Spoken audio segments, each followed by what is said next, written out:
In die nuus vanaand, slegs 151 uit 417 regeringsdepartemente en entiteite het in die 2024-25 boekjaar skoon audits ontvang. Die Suid-Afrikaanse Reservebank se monetêre beleidskomitee hou rentekoerse onveranderd te midde van globale onsekerheid. En liefde vir wetenskap, tegnologie en wiskunde onder laerskoolleerders aangewakker tydens innoverende interaktiewe wetenskaplesse.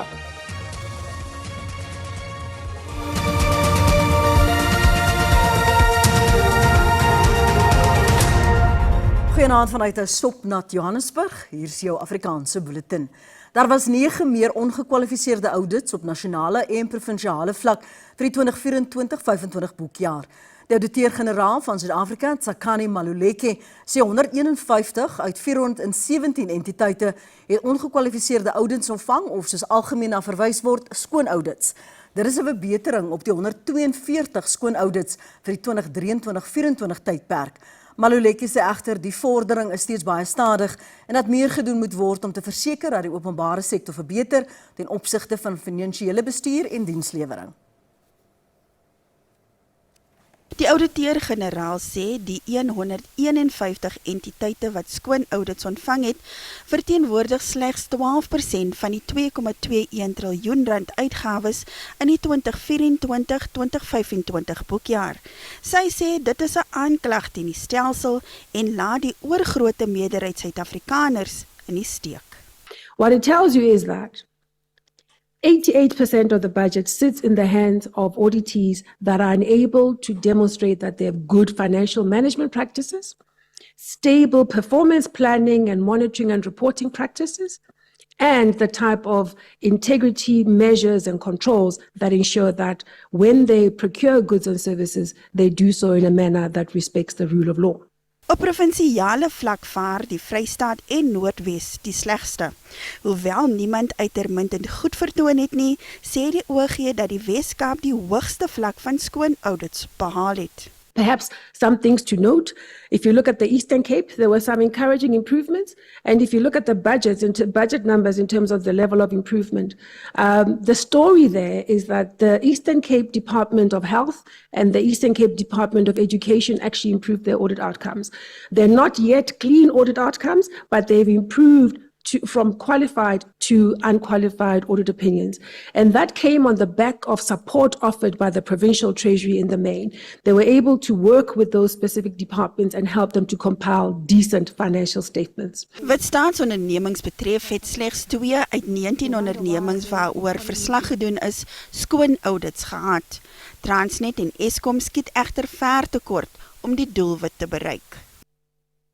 Adjunkt-president Paul Mashatile sê Suid-Afrika se verhouding met China word belangriker en is meer gunstig vergeleke met ander globale vennote. Mashatile het gepraat tydens die 9de Suid-Afrika-China 2-nasie-kommissie wat by Tuinhuis in Kaapstad plaasvind. Mashatile en China se visiepresident Han Zheng het die twee lande se 26 jaar lange bilaterale verhouding bespreek. We have noted the appreciation, the outcomes of the Foreign Affairs Sectoral Committee, which reaffirmed our shared commitment to advancing development, addressing debt sustainability, strengthening climate action, and promoting the reform of international financial institutions to better reflect the interests of developing countries such as ourselves. Die twee lande beloof verdere samewerking in verskeie sektore, insluitend energie, wat uiters belangrik is vir ekonomiese groei. Mashatile sê daar is 'n behoefte om forums soos BRICS te versterk, veral te midde van die konflik in die Midde-Ooste. In a rapidly changing global environment shaped by shifting leadership dynamics and rising geopolitical tensions, including ongoing conflicts in the regions such as the Middle East, South Africa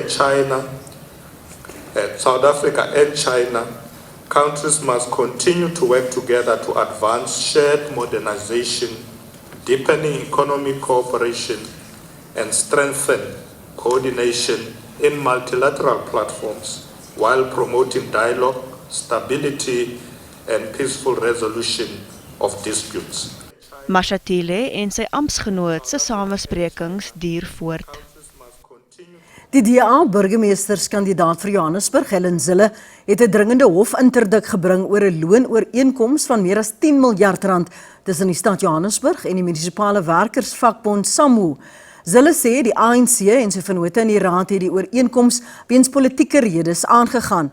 Sy beweer dat die ooreenkoms die stad se finansies in gevaar sal stel en geld sal ontneem van basiese dienste soos water, elektrisiteit en vullisverwydering. As die ANC toegelaat word om voort te gaan om stemme ter waarde van miljarde rand te koop, sal Johannesburg se finansies uiteindelik totaal in duie stort en daar sal glad geen dienslewering meer wees nie. Hierdie omkoopgeld aan SAMWU is meer as die stad se hele kapitaalbegroting om nuwe infrastruktuur te bou. En soos gewoonlik word die geld wat die ANC gebruik om stemme te koop weggeneem van begrotings wat die water- en elektrisiteitsinfrastruktuur moet onderhou. Die DA moet hierdie korrupsie stopsit om Johannesburg te red. Terwyl die Withuis volhou dat samesprekings met Iran produktief verloop en Teheran dit ontken, duur aanvalle in die Midde-Ooste steeds voort. Volgens Israëlse minister van Verdediging, Israel Katz, is Iran se vloothoof Alireza Tangsiri tydens 'n aanval vroeg vanoggend dood. Tangsiri was die bevelvoerder van Iran se Islamitiese Revolusionêre Wag vir die vloot en 'n sleutelfiguur in die byna totale blokkering van die straat van Hormuz. Amerika se president Donald Trump is vol vertroue dat Amerika die oormag het oor die oorlog in Iran. When I tell you we're winning so big, nobody's ever seen anything like we're doing in the Middle East with Iran.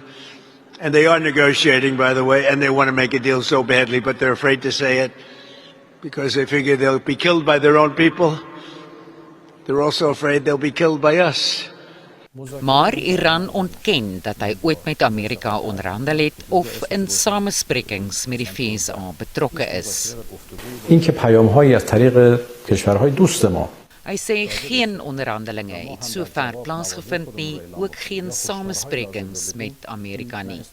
Hy sê die Amerikaners het egter oor die afgelope paar dae begin om verskeie boodskappe deur verskillende tussengangers te stuur. Hy sê hulle het hul standpunt gekommunikeer en nodige waarskuwings gerig, maar dit is nie onderhandelinge of samesprekings nie. Dit is bloot die uitruiling van boodskappe tussen vriende. Pakistan blyk een van die tussengangers te wees wat moontlik as bemiddelaar sou kon optree indien onderhandelinge wel sou plaasvind. Pakistan has, ladies and gentlemen, actively engaged with the regional actors to de-escalate the situation, cease hostilities and move towards a peaceful settlement. Prime Minister of Pakistan, His Excellency Mr. Mohammad Shahbaz Sharif, spearheads our diplomatic efforts for negotiations and dialogue between relevant parties. The Deputy Prime Minister and Foreign Minister Senator Mohammad Ishaq Dar has also engaged his counterparts in the region and beyond in this regard. President Trump het ook op sosiale media gesê NAVO-lande het absoluut niks gedoen om in die oorlog teen Iran te help nie. Trump het bygevoeg dat die VSA niks van NAVO-lande benodig nie, maar dat NAVO-lidlande nooit hierdie belangrike oomblik in tyd moet vergeet nie. Die presidentsie sê Frankryk het sy uitnodiging aan president Cyril Ramaphosa teruggetrek om die G7-beraad by te woon weens druk vanaf die VSA. Volgens die presidentsie se woordvoerder, Vincent Magwenya, het Amerika gedreig om die beraad te boikot as Suid-Afrika dit bywoon. Die G7-beraad vind in Junie in Evian, Frankryk plaas. Spanning tussen die twee lande het laat verlede jaar 'n laagtepunt bereik, toe president Donald Trump aangekondig het dat Suid-Afrika nie die G20-beraad wat vanjaar in Miami gehou word mag bywoon nie. Amerika het nie die G20-beraad in November verlede jaar in Johannesburg bygewoon nie. Suid-Afrika het op sy beurt geweier om die beraad simbolies aan 'n senior FSA ambassade amptenaar wat verrigtinge bygewoon het te oorhandig. Intussen is die G7 ministers van buitelandse sake in Vaadishanay-Abay naby Parys bijeen om onder meer die konflikte in Iran en Oekraïne te bespreek. Goeie nuus vir Suid-Afrikaners, die monetêre beleidskomitee hou die rentekoerse onveranderd. Vir dit en meer bly ingeskakel net hierna.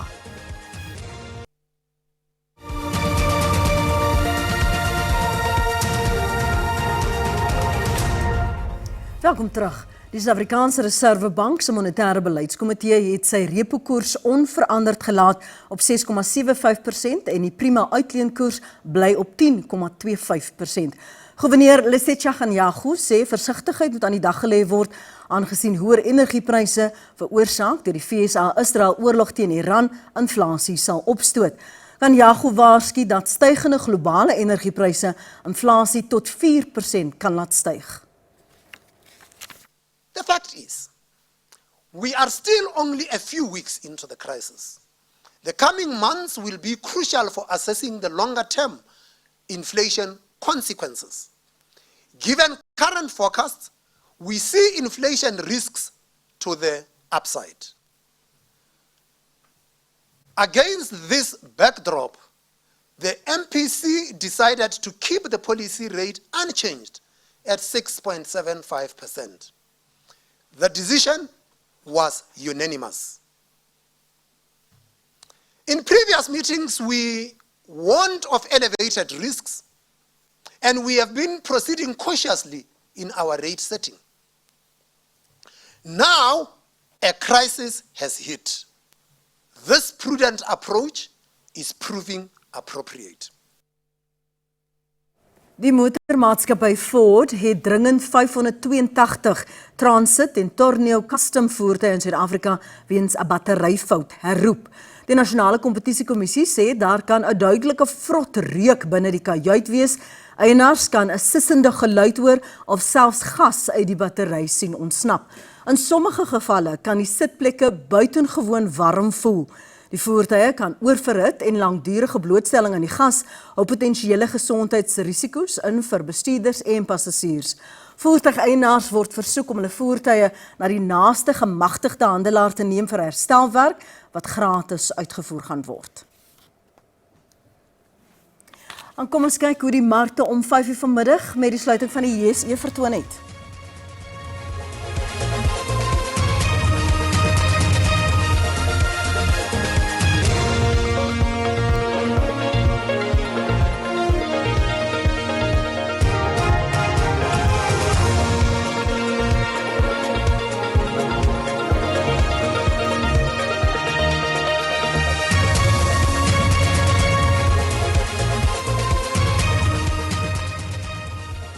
Een skeepsvraghouer, bekend as The Curiosity Cube, is tans by die Kaapstad Wetenskapsentrum en verskaf interaktiewe wetenskaplesse vir laerskoolleerlinge.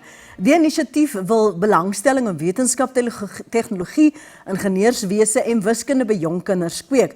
En volgens kenners word miljoene gegradueerders in die veld benodig vir die toekoms. Die Curiosity Cube is 'n mobiele wetenskaplaboratorium wat deur die land reis om 'n liefde vir wetenskap by jong mense aan te wakker. Die Cube, wat ook in Noord-Amerika en Europa gebruik word, is verlede jaar Junie in Afrika bekendgestel en is die eerste op die vasteland. Jong leerlinge kry eerstehands die geleentheid om eksperimente binne in die laboratorium uit te voer. This is just the opportunity for them to physically do it, because not all kids learn the same way, right? Some kids might believe that science is not for them because they've never actually physically done it, right? Because it's only taught from books. So we're hoping that in the hour that they're here, in the 30 minutes that they're here, we're able to spark that for them to be like, okay, yes, science from the textbook might be a bit scary, but me doing it physically, I realize that, I'm actually able to do some parts of science, and that science is so much bigger than the things that we learn in the classroom. Leerlinge sê die eksperimente het hul siening van wetenskap verander, dis prettig, interaktief en makliker om te verstaan.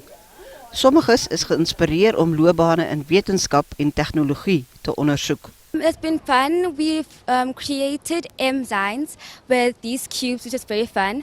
And we had this quiz where they asked us a bunch of amazing questions, and it was very nice. And it helped us learn what type of privilege it is to be here. I've learned a lot new, and now because I would have wanted to study science and technology, but now I would have wanted to study it more, and I know a lot more now than I have known before. So I can go in with a lot of knowledge if I go study it.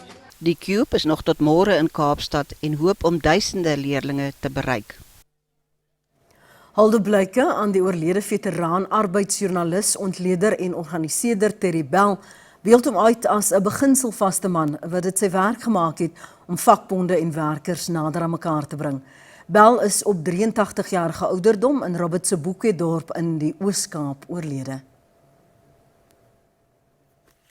Vakbondlid, opvoerder, joernalis, skrywer, ontleder en organiseerder. Dis die verskillende hoede wat Terry Bell gemaklik gedra het. Bell is skielik oorlede terwyl hy en sy dogter 'n berg uitgeklim het.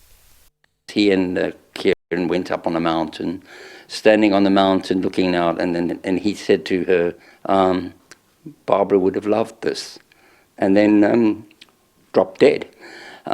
Basically, they tried to revive him, but they couldn't, and the prognosis is that he died of a heart attack. Bell het 9 maande na sy vrou en navorsingsvernoot Barbara gesterf.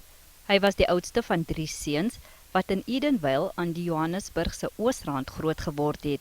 Sy broer beskryf hom as 'n lewensgrootte karakter wat daarvan gehou het om te dans, te sing en was gewoonlik die gees by partytjies. I want them to remember him as, number one, as an activist, as someone who had a great deal of courage. He was also probably the most principled man I've ever met. He never ever prostituted his principles at all. But I remember him as a different person. He loves parties. He was a party person. Die georganiseerde arbeidssektor sê Bell laat 'n onuitwisbare merk. I think he was quite passionate about the development of e-platform workers, Uber drivers, call centers, and how does the labor laws keep pace with those, and how do you make sure that workers are still protected. I think often he was far ahead of than ordinary union leaders. Sy broer Neil sê besonderhede oor sy gedenkdiens wat in Kaapstad gehou sal word, sal binnekort bekend gemaak word. Ons sportsegment volg net hierna en natuurlik jou weer, bly ingeskakel.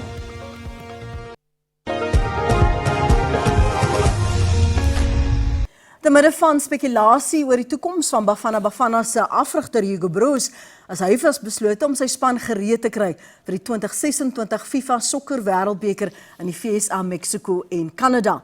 Bafana gaan 2 vriendskaplike wedstryde teen Panama speel. Die eerste wedstryd is môre by die Moses Mabhida Stadion in Durban. Broos het vroeër gesê dat hy sal aftree na die 2026 FIFA sokker wêreldbeker toernooi. Hoewel die Suid-Afrikaanse vereniging, oftewel SAFA, hom probeer oortuig om aan te bly, het Broos nog nie daaroor besluit nie. Let's wait and see what will happen in 3-4 months. At the other side, for me, if I should stop, I would stop in beauty. It has to be a beautiful end for me. And that means that we have to perform good in the World Cup. So I will work as hard I worked already in the past 5 years to have a team on the World Cup that have good results. Broos sê sy fokus is nou op die 2 vriendskaplike wedstryde teen Panama, wie se sokkerprofiel gelykstaande is aan Mexico. Bafana kaptein Ronwen Williams sê hulle sal hulle beste voet moet vorentoe sit teen Panama. The team with a lot of quality. Sitting 33rd in the world, where we've obviously haven't been, above that 50 mark, in a very long time. So we know how difficult it is, and it shows that they've got quality, to be in the top in 33.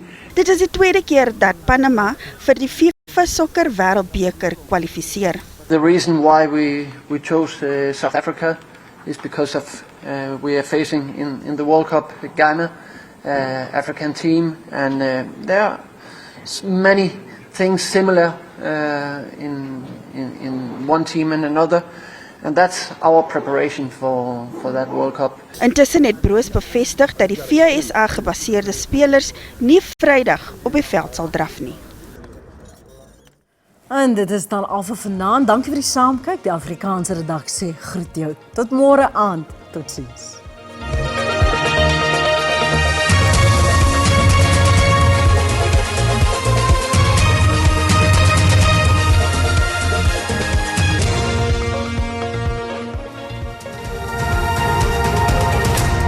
Dis tyd vir die weer. Goeienaand, hartlik welkom. Vandag is 60% kans vir reën in die sentrale en oostelike dele van die land. Vir môre 80% kans vir reën in dele van die Noord-Kaap en dan ook in Oos-Kaap. Môreoggend miskolle langs die Platoorand en dan ook langs die Weskus. Andersins is 60% kans vir reën in die res van die land. Vir vandag en môre is daar 'n waarskuwing uitgereik vir ewige donderbuie wat verwag word oor groot dele van die Noord-Kaap, Vrystaat, dele van KwaZulu-Natal en dan ook in dele van Mpumalanga. Kom ons kyk nou na ons minimum en maksimum temperature. Verspreide buie en donderbuie in Gauteng, Carletonville 15-26, Bronkhorstspruit 'n maksimum van 28 en dan Springs en Vereniging albei 'n minimum van 15. In Limpopo sien ons baie nat ook in die provinsie. Messina maksimum van 31, Lephalale 19-29, Phalaborwa maksimum van 31 en Burgersfort 18-29, Mpumalanga Secunda 15-26, Skukuza maksimum van 33 en Ermelo 15-27, KwaZulu-Natal Kokstad 16-27, Pietermaritzburg 19-31 en Durban 23-29. In die Oos-Kaap enkele buie en donderbuie, Willowmore maksimum van 29, Mthatha 19-30 en dan Oos-London 20-28. In die Wes-Kaap koel in Kaapstad met 'n maksimum van 24, Oudtshoorn 'n maksimum van 34 en Woester 14-30. In Noord-Kaap verspreide buie en donderbuie, De Aar 17-24, Kimberley en Kroeman albei 18-27 en Springbok 'n maksimum van 29. Vrystaat Welkom 16-29, Kroonstad 'n minimum van 15, Sasolburg 15-28 en dan Botawil 18-31. Ons laaste provinsie Noordwes, Vryburg 17-30, Potchefstroom 14-29 en dan Schweizer-Reneke het 'n maksimum van 30. Dit is dan al van my en die weerdiens. 'n rustige aand verder.